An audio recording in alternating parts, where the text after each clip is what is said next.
Good morning students. देखिए बेटा, आज हम यहाँ से पढ़ेंगे भारत की विविधता और एकता। ठीक है, 8th क्लास में भारत की खोज पुस्तक है, उसमें पेज नंबर 12। भारत की विविधता अद्भुत है, प्रकट है, वह सतह पर दिखाई पड़ती है और कोई भी उसे देख सकता है।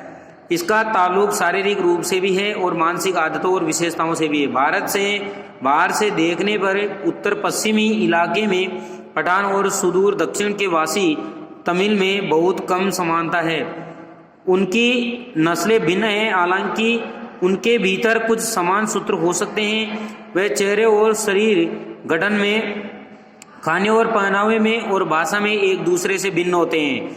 उत्तर पश्चिमी सीमांत प्रदेश में मध्य एशिया की गमक तो है ही, वहाँ के बहुत से रीति रिवाज और जैसे कश्मीर के भी हिमालय के उस पार के देशों की याद दिलाते हैं।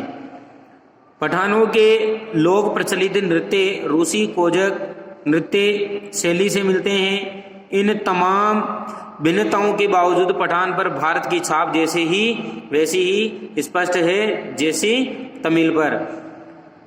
इसमें कोई अचरज नहीं, क्योंकि सीमा के ये प्रदेश और साथ ही अफगानिस्तान भी भारत के साथ हजारों वर्ष से जुड़े रहे हैं।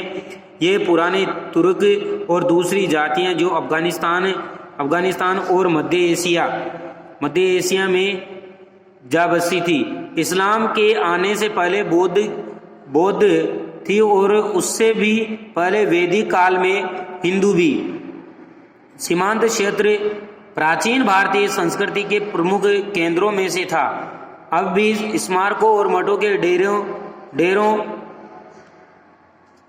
ध्वस्त अवशेष उसमें बिखरे हैं। विशेष रूप से तक्षशिला के महान विश्वविद्यालय के, जो 2000 वर्ष पहले अपनी प्रसिद्धि की चरम सीमा पर था, बहुत ही प्रसिद्ध था। सारे भारत के साथ ही एशिया के विभिन्न भागों से विद्यार्थी यहाँ खींचे आते थे पढ़ने के लिए। धर्म परिवर्तन से अंतर जरूर आया, पर उन क्षेत्रों के लोगों ने जो मानसिकता विकसित कर ली थी वह पूरी तरह नहीं बदल सकी।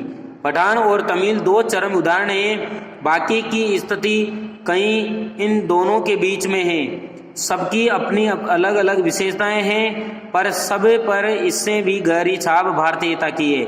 यह जानकारी बेहद हैरत में डालने वाली है कि बंगाली, मराठी, गुजराती, तमिल, आंध्र, उड़िया, असमी और कन्नड़ और मलयालमी, सिंधी और पंजाबी और पठान, कश्मीरी, राजपूती, हिंदुस्तानी भाषा भाषी जनता से बसा हुआ विशाल मध्य भाग कैसे सैकड़ों वर्षों से अपनी अपनी अलग पहचान बनाए रहा है। इसके बावजूद इन सबके गुण दोष कमोबेश एक से हैं और इसकी जानकारी पुरानी परंपरा और अभिलेखों से मिलती है। साथ ही इस पूरे दौरान में ये ऐसे भारतीय बन रहे हैं जिसकी राष्ट्रीय विरासत एक ही थी और उनकी नैतिक और मानसिक विशेषता भी समान थी। प्राचीन चीन की तरह प्राचीन भारत अपने आप में एक दुनिया थी, एक संस्कृति और सभ्यता थी जिसने तमाम चीजों को आकार दिया था। विदेशी प्रभाव आए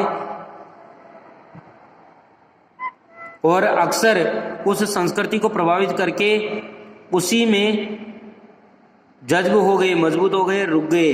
जब भी विनाशकारी तत्व उभरे, तत्काल उन्होंने सामंजस्य खोजने के प्रयास को बढ़ावा दिया। सभ्यता के आरंभ से ही उन्होंने सामंजस्य खोजने के प्रयास को बढ़ावा दिया।